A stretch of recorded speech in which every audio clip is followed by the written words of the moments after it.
Alrighty, so before we begin talking about what has happened in the first round of the playoffs, as I'll do a preview a little bit later of all of these first round matchup, let's do a news of the week episode and look at what has happened around the MLS world as we begin the first round of the playoffs and the best of three series that is. And the first news we're going to talk about is MLS reviewing the finalists for these year-end awards. So we have now know who exactly is going to be the finalists in terms of running for the MVP, the Young Player of the Year, the Comeback Player of the Year, the Goalkeeper of the Year, the Newcomer of the Year, and then the Defender of the Year as well. And there's no doubt once it is announced, I'll either think about making an individual video talk about this or just kind of include it in the news of the week episode. I think I'll probably make an individual video about it because we'll talk about those players and why they and how why they deserve, of course, eventually winning the award, and maybe even talk about some snubs in terms of players that probably should have won this award and they end up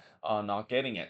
Now, one award that was won was the CONCACAF Player of the Year, and it was awarded to Coco Carrasquilla. Now, this is kind of interesting because, Coco Carrasquilla, I mean, he's been okay this season with the Houston Dynamo. He hasn't been as good as he was last season. But if this is just based on how he performed with his country, then yeah, he is well deserved. He is kind of the heartbeat of that Panamanian team, and there's no doubt that as we mentioned many times before, he's going to be sold for a big amount of money. Eventually, when the Dynamo decided that it's time to cash in on Coco Carrasquillo, which I'm pretty sure he's still receiving a ton of offer from Europe right now. Yeah, there's no doubt the Dynamo is going to cash in for that. But in terms of being the player of the year, again, if this was based on national team, then yes. But if it's based on national team and club level, I don't know. I feel like there probably are a couple of CONCACAF players that probably had a better season compared to Coco Skia in terms of the whole year as well.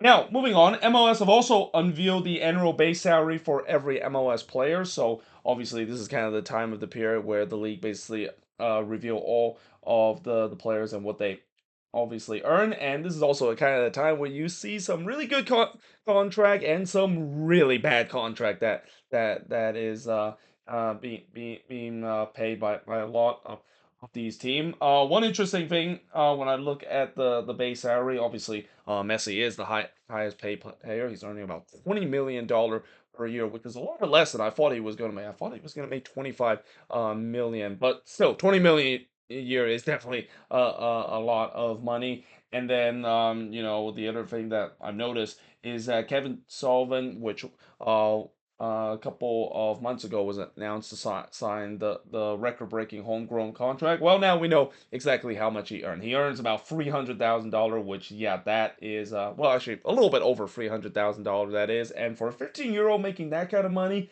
yeah, that is an absolutely insane amount of money. And there's no doubt that I think he's going to get more playing time as the year goes along, especially with the way that the Union, they got a lot of big decisions that they're going to make in terms of maybe dismantling the core and maybe going for a transitional period. Maybe he will get more minutes to play. Especially, he's definitely touted as one of the biggest prospect in the U.S. youth national team pool. But the other notable thing I've seen in the base salary is the fact that Luis Suarez has only made $1.4 million. That is an absolute steal from Inter Miami, and again, that's kind of brings you a little bit of why some people kind of hated Inter Miami, of the fact that how in the world are they able to get away with paying Luis Suarez just $1.4 million, and I don't think he's also labeled as a designated player as well. I believe he signed on a TAM contract heading into this year, and then the other thing is that Marco Royce only make 1.3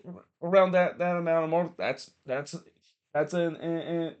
a lot less than I thought it would be. Though again, judging by how Marco Royce has played with the Galaxy, I don't know if that $1.3 million has been paid off. Considering again, besides the first game that he had, which he scored, he really has not lived up to the expectation that the Galaxy was hoping for, and it's not a big surprise because honestly, there was no need for them to get Marco Royce. It was absolutely unnecessary, considering their attack is already very good, and that yes, you add more attack to the gasoline, but you're gonna it just kind of feels like in some way this Marco Royce situation is similar when Gareth Bale joined LAFC, where you know LAFC got a big no name into the roster, but really didn't contribute too much when it comes to the team until we know what happened in MLS Cup 2020 two that is.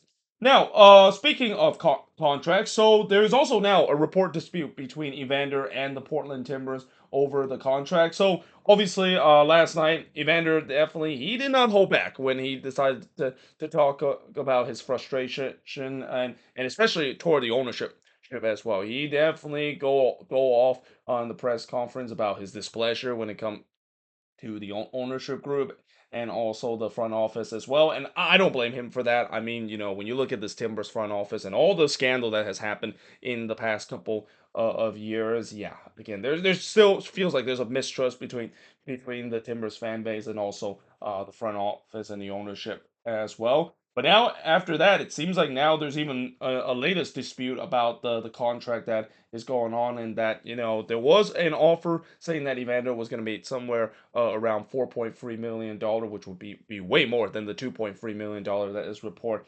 right now on his base salary. And yeah, Evander's not happy the fact that he's not making more now. We don't know exactly if they're going to eventually figure this out. And also he have mentioned that he is going to be coming back next season. So despite the fact that I know there's rumors saying that, yeah, it seems like that there's bridges that is being burned between Evander and the Timbers, especially of his post game comments that he made in the last game. I do think he's going to come back next season. The Timbers would be absolutely insane to decide to let him go, and hopefully they'll eventually solve this dispute in terms of the contract. But that being said, again, part of maybe what Evander said might be because of the frustration that they had after that embarrassing loss, and as going down as one of the most lopsided loss we have ever seen in the MLS playoffs, and also the fact that he's not happy in terms of the ownership group, which again, not surprising that is the case. I'm pretty sure Timbers fans have not been happy with this ownership group, and also in terms of this front office, especially with all the scandal that they've been dealing with the past couple of years. Now, moving on, if you go a little bit north in the Cascadia region, things are definitely happy in Seattle, as the Sounders, of course, not only making the playoffs, but they award that of them making themselves back into the playoffs with a new contract extension to head coach Brian Schmetzer. And it's quite crazy that just a couple of years ago, remember how there was a lot of question that is Brian Schmetzer going to come back to the Seattle Sounders, and eventually they did sign that contract extension literally on his final year of his contract. Well, there's no drama this time. It seems like they inked him to a new contract extension, and well, they deserve to. I mean, Brian Schmetzer has been amazing for this Sounders team, and he's going to go up in terms of the level that we're seeing with Jim Curtin, and in some extents, Peter Vermees, where he's going to be with the Sounders for a relatively long time. And then the Philadelphia Union have also announced that they have signed Quinn Sullivan to a new contract extension. That is not a big surprise because Quinn Sullivan has had a very good season as well. I can't wait until the two Sullivan brothers combining. It feels like that's going to be something that could be look out for in the future as well. Which that's got to be good news for a Union fan, because again, it feels like they're going for a very big big unknown heading into this off season. Are they going to tear down the core? Are they going for a transitional period? At least they know that the Sullivan brothers aren't probably going to be a big part in terms of their transition into to bring this new core and trying to get themselves back to competitiveness and back to the playoffs in too, after missing this season as well. And then moving on in terms of the next news, so San Diego FC, they have announced that they will be playing their first game of the season against the LA Galaxy away on February 22nd, and then for their home opener, they're going to be playing the following week against St. Louis City. So it's kind of interesting, but it feels like for the past couple of season with these expansion teams, it's always the Galaxy, the one that it is involved. Though it kind of makes sense because you kind of want to have a rivalry between San Diego and LA. I mean, we're already seeing that with baseball as well with the Padres and the Dodgers, but now it seems like we're definitely seeing that when it comes to San Diego and the Galaxy, and maybe LAFC as well. I really think that with the way that now we have four California team in MLS, they might as well just create something similar to what Texas are doing, and also what the Cascadia region is doing. Why not just create a Cascadia Cup, or you could say the Copa de California kind of cup as well? Because now you got four teams. You have a chance where we can see a rivalry matchup between all four of these California teams. So yeah, that could be something that could be in the cards, where there could be a trophy between these four California teams to see who, of course, is the best California team at the end of the season. But there's also no doubt that I'm also not surprised that they decided to choose the first ever home game the following week as well. As much as you would think that maybe they could do it at least in the first game. I think the first game, we've seen before a lot of expansion team has gone on the road. In fact, more times or not, we have seen a lot of expansion team has gone on the road to start their first ever game. We saw St. Louis, of course, do it. We saw Austin did it as well, and San Diego is basically the latest team. But it's also kind of interesting that they're facing against a team that used to be an expansion team, as the last expansion team, that is St. Louis City, for the first ever game. And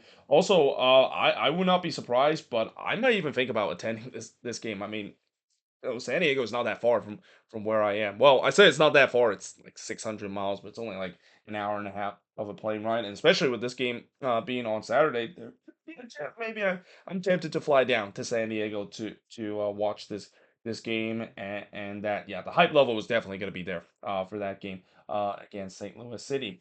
And then moving on in the next news, we got MLS announcing that the sponsorship revenue has now been up to 13%.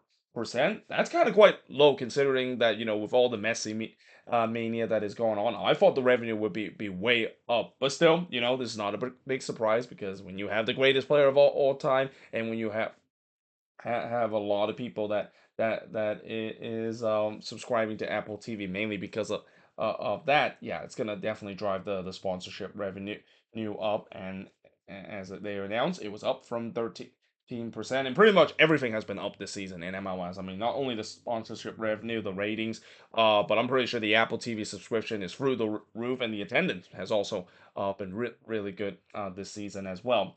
And then finally, heading into the last news, and I think this is a big topic that I think I've talked about this before in a video. If not, maybe I can talk about this again in a future video. And then, of course, is MLS considering switching to a fall to spring calendar following the 2026 season and following the World Cup. Now, this has always been a big discussion, whether or not, if the league decided that they should follow what the European calendar is, and decided to start the season in August and end it around May. Now, I've already mentioned before that there are definitely some problems when it comes to having a fall to spring season. The biggest problem, obviously, has to be the weather. I mean, as we know that because the U.S. is a big region, it's not like in Europe, where it's based on a small region. It's going to be really interesting to see how they, of course, create the schedule, and especially for those northern team. I mean, even if you're gonna have a winter break that is gonna be happening maybe around like January all the way to like February, I mean, the weather is still going to be incredibly cold when it comes to those northern team. I mean, take my team for example, Minnesota United. There is no way in hell that you could basically host a Minnesota United game at Allianz in the middle of February. As much as I know Minnesotian can be a little bit crazy when it comes to attending games in cold weather, and they show that too when we saw that U.S. men's national team game against Honduras in the middle of the Minnesota winter in February. The attendance were really good. Again, I don't know if that's going to be sustainable for every single week, and that just also is incredibly crazy. And they even mentioned that game probably shouldn't have happened. I mean, that game was incredibly dangerous when it comes to the player safety and health, and that we also remember in that game, two Honduran players actually got frostbite because of how cold the weather is. And I definitely do not want to see a situation where frostbite could be a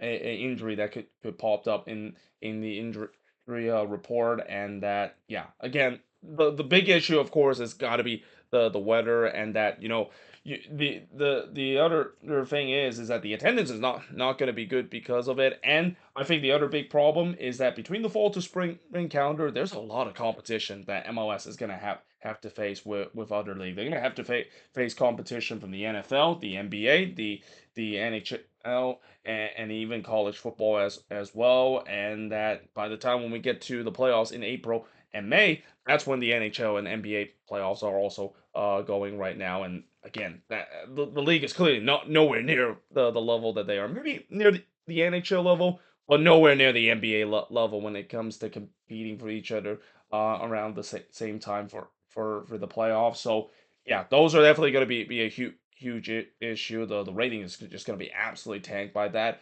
But again, I do understand why they decided to do this, mainly because when it comes to transfers and stuff like that, a lot of MLS owner has kind of been a little bit displeasure of how dysfunctional the transfer window has been in MLS. Is clearly not aligned to the same as what we see in the European calendar. And then, of course, you get this awkward situation where, we know in the summer transfer window, that's where business are always being made. But again, a lot of these MLS team, if they do want to sell their player in the summer to European team, that means they lose their key player, and that could potentially derail their season because they lost their most important player in the middle of the season, and that player could be a key contributor in the playoffs. And even though you might think about holding them on until the winter transfer window, the winter transfer window is when a lot of European clubs, they don't really go too aggressive or give out those big payouts as we see compared to the spring transfer window. And that's again is where a lot of owners and a lot of front office are kind of frustrated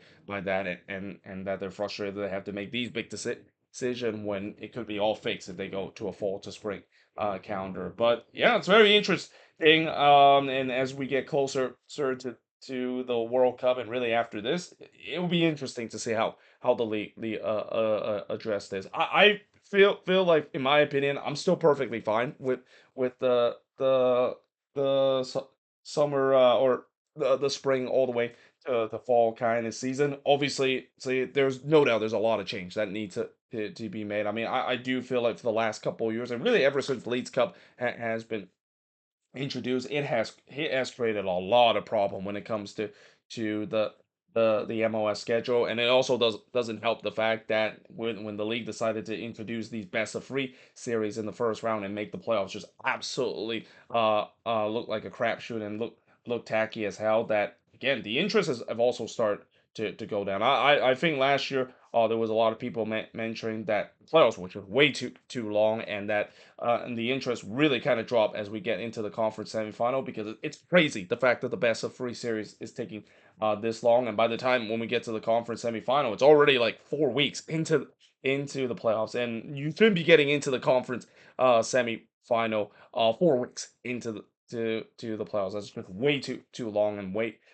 too unnecessary. So again, interesting to see how the league will decide on whether if this is indeed a good idea. And not to mention, we will definitely have that discussion in the future about the problem with this current playoff format. And it just feels like, it feels like now that the problem has exaggerated because of just simply the reason why we have these best of three series is just because the league won a little bit more money and ratings, so that they can of course pay off that messy tax, as we all know. But either way, hope you guys enjoyed this video. If you do, make sure to like, smash the subscribe button. Let me know in the comments below what do you think of these news, and if there's any news I didn't mention here on the board, let me know in the comments below as always. But until then, hope you guys enjoyed this video, and I will see you guys next time.